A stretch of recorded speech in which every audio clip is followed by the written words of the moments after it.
Hello student, যিসকল ছাত্ৰ ছাত্ৰীয়ে 2025 বৰ্ষত মেট্ৰিকত ফেল কৰিছা তো তেওঁলোকৰ বাবে কম্পাৰ্টমেণ্টেল এক্সাম অনুষ্ঠিত কৰা হ'ব। তো আজি তোমালোকৰ বাবে আমি 2023 বৰ্ষৰ জেনেৰেল মেথামেটিক্সৰ কম্পাৰ্টমেণ্টেল এক্সামৰ কুৱেশ্যন পেপাৰ এখন লৈ আহিছোঁ। তো আজি এই ভিডিঅ'ত তোমালোকৰ লগত আমি এই কুৱেশ্যন পেপাৰখন ডিসকাস কৰিম। পেপাৰখন তোমালোকৰ বাবে বহুত ইম্পৰ্টেন্ট হয়, কিন্তু ইয়াতে 90 মাৰ্কছৰ আছিল তেতিয়া, কিয়নো তেতিয়া MCQ দিছিলে কিন্তু তোমালোকৰ অলৰেডি কম্পাৰ্টমেণ্টেল এক্সামৰ নোটিছ আহিছে যে এইবাৰ তোমালোকৰ কম্পাৰ্টমেণ্টেল এক্সামত MCQ প্ৰশ্ন নাহে, অনলি থিওৰি 45 মাৰ্কছৰহে তোমালোকৰ এক্সাম হ'ব। তো তোমালোকে কেৱল 45 মাৰ্কছৰ থিওৰি প্ৰশ্নখিনি চালেই হ'ব ইয়াতে। তো ইয়াতে আমি তোমালোকৰ লগত আজি থিওৰি 45 মাৰ্কছৰ যিখিনি থিওৰি প্ৰশ্ন ইয়াতে আছে এইখিনি আমি ডিসকাস কৰিম। আৰু এইখিনি বহুত ইম্পৰ্টেন্ট হয় তোমালোকৰ যিসকলে মেথছত ফেল কৰিছা আৰু মেথছত কম্পাৰ্টমেণ্টেল এক্সাম দিবা। আৰু ছাত্ৰ ছাত্ৰীসকল আমাৰ IH টেগ আসামৰ জৰিয়তে তোমালোকক কম্পাৰ্টমেণ্টেল এক্সামৰ কাৰণে বহুত হেল্প কৰা হ'ব, পৰীক্ষালৈকে তোমালোকে চিন্তা কৰিব নালাগে। আৰু ইতিমধ্যে তোমালোকৰ যোনসকলে ফেল কৰিছা IH টেগ আসামৰ ফেকাল্টি সকলে তোমালোকৰ বাবে এটা কম্পাৰ্টমেণ্টেল গ্ৰুপ বনাইছে, আৰু সেই কম্পাৰ্টমেণ্টেল গ্ৰুপত তোমালোকে এড হ'ব পাৰিবা। তাতে আমাৰ টিচাৰ সকলে তোমালোকক পৰীক্ষালৈকে গাইড কৰিব, আৰু আমাৰ টিচাৰ সকলে তোমালোকক কমন কুৱেশ্যনছ দিব, আৰু তোমালোকৰ নিউ প্যাটাৰ্নৰ থিওৰি নোটছখিনি ধুনীয়াকৈ তোমালোকক দিব, আৰু তোমালোকে সেই মতে যদি পঢ়া তেন্তে তোমালোকে বহুত ভাল মাৰ্কছ লৈ কম্পাৰ্টমেণ্টেল এক্সামত কিন্তু পাছ কৰিব পাৰিবা। তো যদি কোনোবাই বিচৰা আমাৰ সেই গ্ৰুপত এড হ'বা বা আমাৰ কমন কুৱেশ্যনছ বা আমাৰ থিওৰি নোটছখিনি ল'ব বিচাৰা তেন্তে তোমালোকে আমাৰ অফিচিয়েল নাম্বাৰ 6002994303 এই নাম্বাৰত তোমালোকে কন্টেক্ট কৰিব পাৰা। আৰু ছাত্ৰ ছাত্ৰীসকল তোমালোকে যদি ল'ব বিচাৰা তেন্তে এখন সাবজেক্টৰ কাৰণে তোমালোকে 200 টকা পেমেন্ট কৰিব লাগিব, আৰু যদি কোনোবাই দুখন একেলগে লোৱা তেন্তে 350, আৰু যদি কোনোবাই তিনিখনত ফেল কৰিছা তেন্তে 500 টকা দিলে একদম তোমালোকে পৰীক্ষালৈকে গাইড পাই থাকিবা, আৰু আমাৰ কমন কুৱেশ্যন থিওৰি নোটছখিনি পাবা।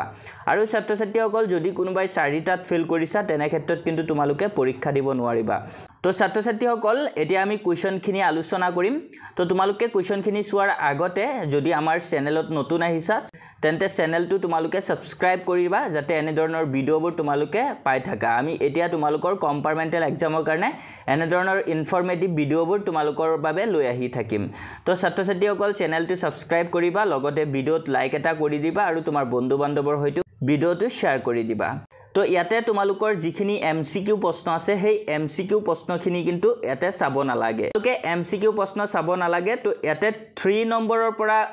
স্টাৰ্ট হৈছে থিওৰি প্ৰশ্ন। তো আৰু ছাত্ৰ ছাত্ৰীসকল বাৰে বাৰে কৈছো এই পেপাৰখন তোমালোকৰ বাবে বহুত ইম্পৰ্টেন্ট হয়, আৰু থিওৰি তোমালোকৰ 45 মাৰ্কছৰ এক্সাম হ'ব, তাতে তোমালোকে 14 পালে কিন্তু পাছ কৰিব পাৰিবা।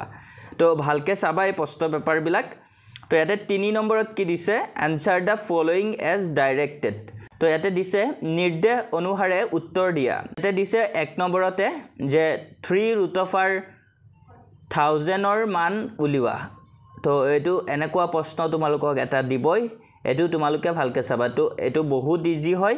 1 মাৰ্কছৰ কাৰণে দিব। তাৰপিছত 2 নম্বৰ প্ৰশ্নটো চাইছা, লহাগুৰ ভ্যালুটো দি দিছে আৰু তোমালোকক গহাগু উলিয়াবলৈ দিছে। তাৰপিছত 3 নম্বৰটো চাইছা, যদি px = 3 - 2x + 3x² - 4x³ হয় তেন্তে pxৰ মাত্ৰা কিমান হ'ব? তো উলাবলৈ দিছে। ইংলিছ আৰু আসামিজ বেংগলী সব মিডিয়ামতে এটা ধুনীয়াকৈ আছে, তোমালোকে চাব পাৰিবা। তাৰপিছত 4 নম্বৰত দিছে বহুপদ x + 1ৰ শূন্য নিৰ্ণয় কৰা। বহুত ইজি হয়, তোমালোকে ভালকে প্ৰেক্টিস কৰিবা। 5 নম্বৰত দিছে যদি 1,2 বিন্দুটো y = mx + 4ৰ ওপৰত থাকে তেন্তে m ৰ মান কি হ'ব? তো এইটো ভালকে চাবা। তাৰপিছত দিছে ওপৰত 3x + 2y = 5, 2x - 3y = 7। তো এইটো তলত যোনটো ৰৈখিক সমীকৰণজোৰটো, তো তোমালোকৰ এইটো যোনটো সমীকৰণ দিছে এইটো সমীকৰণজোৰ সংগত নে অসংগত সেইটো উলাব দিছে। তো এইটো চাবা। তাৰপিছত তোমালোকৰ নেক্সট দিছে ax² + 6x + 5 = 0 সমীকৰণটো এটা দ্বিঘাত সমীকৰণ হোৱাৰ শৰ্তটো লিখা। তো এইটো চাবা। তাৰপিছৰ প্ৰশ্নটো যদি ax² + bx + c = 0 সমীকৰণটোৰ মূল দুটা বাস্তৱ আৰু সমান হয় তেন্তে b² - 4ac = what তো এটো ওলাব দিছে তাৰপিছত দিছে সত্য বা অসত্য লিখা তো এটা ভালকে চাবা বহুত ইম্পৰ্টেন্ট হয় তোমালোকৰ বাবে আৰু সমান্তৰ প্ৰগতিৰ পৰাও তোমালোকক দিব এনেকে ভালকে তোমালোকে চাবা তাৰপিছত নেক্সট 4 নম্বৰত দিছে সমু উত্তৰ লিখা তো ইয়াতে 1 নম্বৰত দিছে দুটা ত্ৰিভুজ সদৃশ হোৱাৰ এটা শৰ্ত লিখা তো এইবোৰ বহুত ইজি হয় অলপ কনসেপ্ট আছে হেতু ভালকে তোমালোকে চালেই হল তাৰপিছত আকৌ দিছে যদি ত্ৰিভুজ ABC আৰু ত্ৰিভুজ DEF সদৃশ হয় আৰু AB by DE = 2/3 হয় তেন্তে BC by EF = what তো এটো ওলাব দিছে তোমালোকক তাৰপিছত তোমালোকে 2 নম্বৰটো চাবা if ত্ৰিভুজ ABC is similar to ত্ৰিভুজ DEF and AB by DE = 2/3 then BC by EF = what তো এটো ওলাব দিছে যদি ত্ৰিভুজ ABC আৰু ত্ৰিভুজ DEF সদৃশ হয় আৰু AB by DE = 2/3 হয় তেন্তে BC by EF = কিমান হ'ব তাৰপিছত 3 নম্বৰত দিছে 3 নম্বৰ প্ৰশ্নটো চাবা OABC এটা আয়তক্ষেত্ৰ যাতে A আৰু C বিন্দু দুটা x অক্ষ আৰু y অক্ষৰ ধনাত্মক দিশত থাকে যদি OA = 4 আৰু OC = 3 হয় তেন্তে B বিন্দুৰ স্থানাংক লিওৱা তো এটো চাবা বহুত ইম্পৰ্টেন্ট আছে 4 নম্বৰ মূল বিন্দু আৰু A 4,0 B 0,3 শীৰ্ষবিন্দুক লৈ গঠন কৰা ত্ৰিভুজটোৰ কালি কি হয় তো বহুত ইম্পৰ্টেন্ট তাৰপিছত দিছে মান উলিওৱা sin² 60 degree + cos² 45 degree - sec² 30 degree তো এটো মান নিৰ্ণয় কৰিব দিছে কৰিবা বহুত ইম্পৰ্টেন্ট আছে তাৰপিছত আকৌ মান উলিওৱা দিছে tan 65 ডিগ্ৰী / cot 25 ডিগ্ৰী তো ভালকে তোমালোকে এটো মান নিৰ্ণয় কৰাটো চাবা বহুত ইম্পৰ্টেন্ট তাৰপিছত দিছে OP আৰু OQ 5 cm ব্যাসাৰ্ধ এটা বৃত্তৰ দুডাল স্পৰ্শক যদি OP = 7 cm হয় তেন্তে OQ ৰ দিক কিমান তো বহুত ইম্পৰ্টেন্ট চাবা তাৰপিছত দিছে এডাল স্পৰ্শকে বৃত্ত এটা কটা বিন্দুৰ সংখ্যা উলিওৱা ইম্পৰ্টেন্ট আছে তাৰপিছত দিছে 22 cm পৰিধি যুক্ত এটা বৃত্তৰ এটা চুকৰ কালি কি হ'ব তো ব্যৱহাৰ পায়ৰ মানটো তোমালোকে 22/7 ধৰিব লাগিব তো এটো ভালকে তোমালোকে চাবা তাৰপিছত আছে যদি 21 cm ব্যাসাৰ্ধৰ এটা বৃত্তৰ এটা চাপে কেন্দ্ৰত 60 ডিগ্ৰী কোণ কৰে তেন্তে চাপটোৰ দৈৰ্ঘ্য কি হ'ব ইয়াটো পায়ৰ মানটো তোমালোকে ইউজ হ'ব তো পায়ৰ ভ্যালুটো তোমালোকে 22/7 ধৰিব লাগিব তাৰপিছত 5 নম্বৰত দিছে বন্ধনীৰ ভিতৰত দিয়া বিকল্পবোৰৰ পৰা শুদ্ধ উত্তৰটো বাছি খালিটাই পূৰণ কৰা তো এটা ভালকে চাবা খালিটাই দিছে বহুত ইম্পৰ্টেন্ট হয় 1 নম্বৰটো 2 নম্বৰটো বহুত ইম্পৰ্টেন্ট হয় তাৰপিছত তোমালোকৰ আকৌ ইয়াতে 3 নম্বৰটো চাবা মই লাইন বাই লাইন এটা পঢ়ি না যাও ভালকে তোমালোকে চাই গলেই হল তো ছাত্ৰ ছাত্ৰীসকল এতিয়া 1 মাৰ্কছৰ তোমালোকক যিখিনি কৈছো হেখিনিও কিন্তু বহুত ইম্পৰ্টেন্ট হয় হেখিনি ভালকে চাবা তো এতিয়া তোমালোকৰ নেক্সট স্টাৰ্ট হ'ব সেকশন বি তো সেকশন বি ত যিখিনি প্ৰশ্ন আছে এখিনি তোমালোকৰ বাবে আৰু বহুত বেছি ইম্পৰ্টেন্ট হয় তো ভালকে তোমালোকে চাবা তো ইয়াতে 6 নম্বৰত দিছে ফেক্টৰাইজ কৰিবলে আৰু তোমালোকক ফেক্টৰাইজ কৰিবলে এটা কোৱেশ্চন দিবই মাষ্ট বি 2 মাৰ্কছৰ তো তোমালোকে যদি ফেক্টৰাইজ কেনেকে কৰে অৰ্থাৎ উৎপাদক বিশ্লেষণ কেনেকে কৰে এটা নিয়ম শিকি থোৱা তেনে তোমালোকে যি কোনো উৎপাদক বিশ্লেষণ কৰিবলৈ দিলে তোমালোকে পাৰিবা তো ইয়াতে ফেক্টৰাইজ দিছে 24x² y + 12x² - 12xy - 6x তো এটো ফেক্টৰাইজ কৰিব দিছে উৎপাদক বিশ্লেষণ কৰা তো ভালকে কৰিবা আকৌ আৰু এটা 2 মাৰ্কছত ডাইৰেক্ট কমন তোমালোকৰ প্ৰশ্ন হেতু হৈছে তোমালোকে পৰিমেয় অপৰিমেয় প্ৰুফ কৰিবলৈ দিব show that 3√2 is irrational দেখুৱা যে 3√2 অপৰিমেয় তো এটো প্ৰশ্ন এটা প্ৰশ্ন আহিবই তোমালোকৰ তো নিয়মটো ভালকে শিকি থবা তাৰ পিছত 8 নম্বৰত চাইছা এটো ত্ৰিকোণমিতিৰ পৰা দিছে এটো বহুত ইম্পৰ্টেন্ট হয় তাৰ পিছত 9 নম্বৰ প্ৰশ্নটো ত্ৰিকোণমিতিৰ প্ৰশ্ন হয় 2 মাৰ্কছৰ তো বহুত ইম্পৰ্টেন্ট হয় তোমালোকে ভালকে চাবা তাৰ পিছত 10 নম্বৰ প্ৰশ্নটো চাইছা তো 10 নম্বৰ প্ৰশ্নটো একদম বহুত মোস্ট ইম্পৰ্টেন্ট হয় তো তোমালোকে ভালকে চাবা এনকা নিচিনা প্ৰশ্ন কিন্তু তোমালোকক এটা দিব 2 মাৰ্কছৰ তো এটো ভালকে চাই থলে হ'ব তাৰ পিছত 11 নম্বৰত তোমালোকক দিছে সমাধান কৰা সলভ কৰিবলৈ দিছে তো এটো ভালকে চাবা এনেকা এটা প্ৰশ্ন তোমালোকে পাবাই তাৰ পিছত 12 নম্বৰত দিছে 2/3x square minus 1/3x minus 1 is equals to 0 সমীকৰণটোৰ মূল কেইটা উলিওৱা find the roots of the equation 13 নম্বৰটো দিছে তোমালোকক এটা ap ৰ nতম পদটো হল 9 - 5n ap টোৰ প্ৰথম 15 টা পদৰ যোগফল উলিওৱা তো এটো বহুত ইম্পৰ্টেন্ট আছে ভালকে তোমালোকে চাই লবা ইংলিশতো দিয়া আছে বেঙ্গলী মিডিয়ামতো দিয়া আছে হিন্দীতো দিয়া আছে তাৰ পিছত 14 নম্বৰ প্ৰশ্নটো চাইছা ABCD ট্ৰেপেজিয়াম AB সমান্তৰাল BC ইয়াৰ অসমান্তৰাল বাহু AD আৰু BC ৰ ওপৰত ক্ৰমে E আৰু F বিন্দু এনেদৰে লোৱা হল যাতে EF আৰু AB সমান্তৰাল দেখুৱা যে AE by ED is equals to BF by FC তো বহুত ইম্পৰ্টেন্ট আছে 3 মাৰ্কছৰ প্ৰশ্ন আহিবই পাৰে তো হিকি থবা ভালকে তাৰ পিছত 15 নম্বৰত দিছে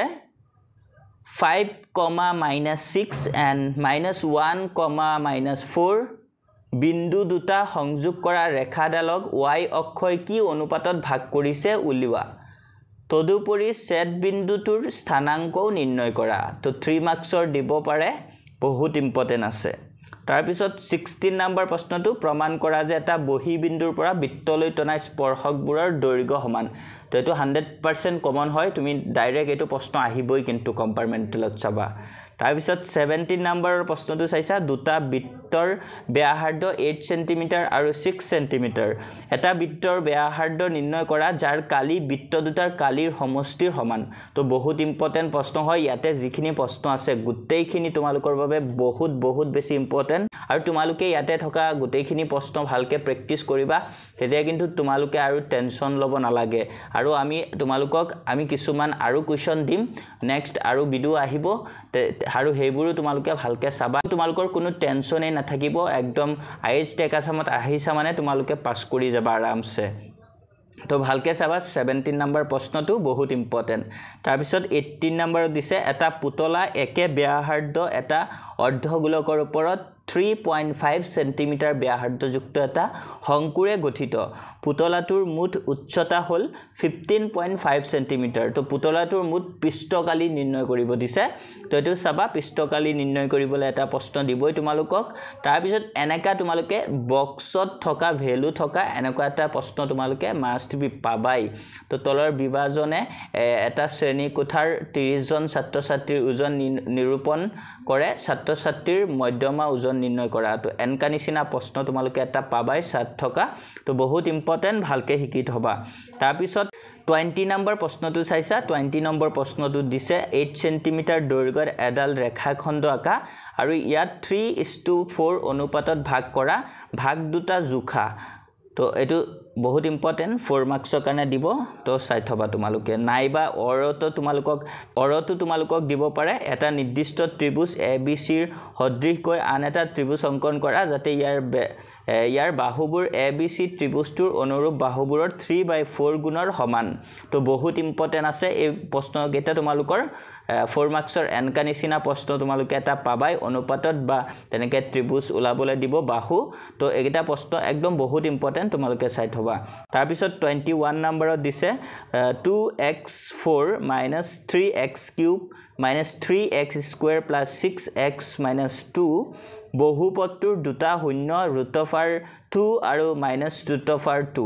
ইয়াৰ বাকি কেইটা শূন্য নিৰ্ণয় কৰা তো এটো প্ৰশ্ন বহুত ইম্পৰ্টেন্ট এনকা নিচিনা প্ৰশ্ন এটা 4 মাৰ্কছৰ দিব পাৰে তো তোমালোকে ভালকে চাই থবা তো ছাত্ৰ-ছাত্ৰীসকল ইয়াতে তোমালোকৰ লগত যিখিনি থিওৰি প্ৰশ্ন আলোচনা কৰা হল এই প্ৰশ্নখিনি তোমালোকে একদম বহুত ভালকে প্ৰেক্টিস কৰা একেদিন তোমালোকৰ পৰীক্ষাৰ কাৰণে তোমালোকৰ হাতত মেবি আৰু 1 মান্থ টাইম আছে তো এতিয়াৰ পৰাই তোমালোকে টাইম ওয়েষ্ট নকৰি ভালকে তোমালোকে পঢ়ি যোৱা ভালকে প্ৰেক্টিস কৰা একদম তোমালোকে টেনচন ল'ব নালাগে ভালকৈ তোমালোকে পাছ কৰি যাব পাৰিবা আৰু তোমাৰ লগৰবোৰৰ লগতে তোমালোকে হায়াৰ সেকেন্ডাৰীত এডমিশন ল'ব পাৰিবা আৰু যদি কোনোবাই বাকি সাবজেক্ট বা মেথছৰো কমন কোৱেশ্চনছ বা তেনেকৈ থিওৰি নোটছ তোমালোকে যদি আৰু আমাৰ গ্ৰুপত যদি এড হ'ব বিচাৰা তাতে আমাৰ টিচাৰ সকলে গ্ৰুপত প্ৰতিজন ষ্টুডেন্টকে গাইড কৰিব একদম পৰীক্ষালৈকে তাৰ কাৰণে কেৱল তোমালোকে এখন সাবজেক্টত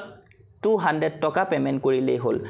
যদি কোনোবাই ল'ব বিচাৰা তেন্তে আমাৰ অফিচিয়েল নাম্বাৰ 6002994303 এই নাম্বাৰত তোমালোকে কল কৰিবা নহলে হোৱাটছআপত মেছেজ দিবা তো আজিৰ ভিডিঅ'ত তোমালোকৰ বাবে এই পেপাৰখনে আছিল নেক্সট তোমালোকৰ কোনটো সাবজেক্টৰ পেপাৰ লাগে এনেকৈ কম্পাৰ্টমেন্টেল এক্সামৰ কাৰণে তোমালোকে কমেন্টছত জনাবা